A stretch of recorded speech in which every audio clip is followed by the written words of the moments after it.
Hello, hello, what up? It's John, your movie madman, and I'm back. So, today's going to be my first video in a series of videos that I'll probably release each week. Today, we're going to be doing my first book versus film video. So, we're talking about The Mist. Today, I've got the book, The Mist. I've also got the film, The Mist. To be fair, comparative-wise, I'll tell you what, to start with, it was a good book to film, what's the word, transfer, interpretation, whatever you call it. It was good. I remember reading the book. I saw the film first, and I remember reading the book and thinking, yep, I remember that bit in the film. Yep, I definitely remember that bit in the film. Or you'd be like, oh, that bit wasn't as graphic in the film.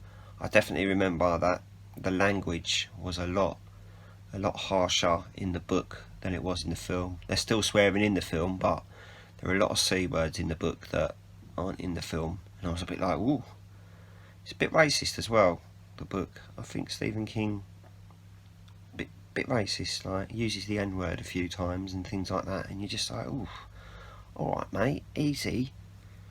Bit rude he is, bit rude towards people that aren't white Americans. So, I don't know, maybe you're allowed in books, I don't know, I've never published a book, so I can't really tell you the rules. In terms of the film, they made a TV show that was based on the film / the book, and to be fair, when you watch the TV show you can see where the TV show was basically based on the idea of the film and the book, but they kind of made up the story, made up the characters, because literally most of the stuff that happens in the TV show isn't in the film or the book. Just the idea of a mist and stuff coming out of the mist. That's literally about as far as the TV show goes. I liked the TV show. To be fair, I got to the end of it and was very disappointed to find out that the TV show had been cancelled. And I was just like, oh, because it leaves it on a bit of a cliffhanger and then they haven't made any more. So I was like, brilliant. But the film, I'll tell you what, there are two versions of the film. You can watch it in colour, or you can watch what they call the director's cut, which is in black and white. And I tell you what, for a film like this, the black and white version of the film is so much better than the colour version of the film. I say that because when you watch the film in colour, the CGI is so shockingly bad. Like, you can see like purple lines around the creatures that come out of the mist, and there's a lot. I just remember there being a lot of unnecessary purples, and the creatures and bugs and stuff like that just look absolutely terrible in colour and really unconvincing, and you're just like, this just looks awful. But then when you watch it in black and white, all of that goes away. I tell you now, all of that goes away, because obviously there's no purples, because it's black, so you just got black and white creatures, and they look so much more realistic in black and white than they do in colour. So if you ever do get around to watching The Mist, I would definitely say the black and white version is the way to go. This is directed by the man who directed The Shawshank Redemption, which is also another book that Stephen King wrote as well. Short story, should we say. Short story, because I mean, some of Stephen King's books are like this thick. I've got it, the book, look how thick that is. And I'm only that much through. I'm not even halfway through it yet, and I've been reading it for about 4 or 5 months. It's taken me absolutely ages. You wonder why that It video hasn't come out yet, because I want to finish reading the book before I do that video about It chapter 1 and 2.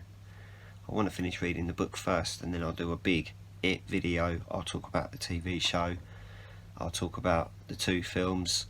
It's very exciting. It's very exciting. But the book is just, it's taken me a while to read it, alright, so it might be a little while before you get that video, but I'll keep reminding you it's coming, I always do. This book, however, a bit shorter, it's about 160 pages long. It took me a few days to read this, a few evenings, and I ain't a strong reader, I'm not a fast reader. I know some people that literally can read a whole book in a morning, and you're just like, alright. I don't know how you can read a whole book in a morning, or half a book in a morning. I'm not that strong a reader, but I read for 160 odd pages in a few days. I do like a short story because it's concluded, it doesn't leave you with a cliffhanger and then cancel halfway through. So I quite like that. I read the short story for In the Tall Grass after I saw the film on Netflix, because I really enjoyed the film on Netflix. It's literally in my top 69 is In the Tall Grass. If you watch that on Netflix, it's so well done. It's such a clever film, that. And I read the book for that, and to be fair, I think that might be one of the only books that I've read that I thought the film was better than the book. It's very rare that that happens. It's very, very rare that that happens. In this case, I'd say that they're both on par. The Mist book and the Mist the film, they're both on par with each other. I think obviously this is quite an old film now, as you might say. This was made in 2007, so it's a few years old now.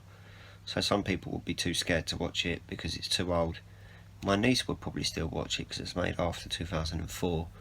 In fact, she might have already seen it, but I doubt she'd watch it in black and white because she's a bit boring like that. She'd probably watch it in colour and say, "Oh, this doesn't look very realistic." And I'd be like, "Alright, we'll watch it in black and white, like I said." And she'd be like, "Oh yeah, it does look better, doesn't it?" Yeah, see? You see? It's a 2-hour long movie. You know, like, it doesn't take up too much time. But it does a very good job. I think it's a very good interpretation of the book. It's a good way to put it. I mean, I could show you the packaging, but there's nothing really. There's a colour disc there, and then there's a black and white disc for the black and white version of the film. The blood's black as well, so it's not one of those black and white films where the blood is in red. So it did disappoint me a little bit because they could have added an element of red in there, but they didn't because they're a bit rude like that. I don't know, maybe it was expensive, but absolutely smashing. I don't want to ruin it, but the end of the film, if you know about it, I won't talk about it, don't worry, don't panic, but the end of the film is different to the end of the book. So that was probably the biggest difference between the two of them. I found that the end of the book is very different to the end of the film, but besides that, they're very on par with each other. I enjoyed reading the book and I enjoy watching the film every time I watch it, so good one is what I'd say. Good one. So yeah, this is my first book versus film video. I hope you enjoyed that. We'll be doing more of them. I'm going to do one on Jurassic Park. I've also got a big video on the way, which is all about Hannibal Lecter, comparing all 4 books to all 4 films, and also getting the TV show Hannibal in there as well. So you got that to look forward to too. I'm up to 63 subscribers now, so that's quite exciting. When I get up to that 69, as you know, I'll be doing my top 69. So that's something to look forward to as well. Obviously, as time goes on, I'll be doing my top 15 4K list, and I'll be diving into my top 15 4K physicals that I have. I might do top 15 4K digitals as well, but we'll see how we go. Alright, we'll definitely see how we go. But that's it from me for today. If you could like this video, that would be great, and if you could subscribe to the channel as well, that would be great if you haven't already. Alright, I will see you later. Okay, ta-ra.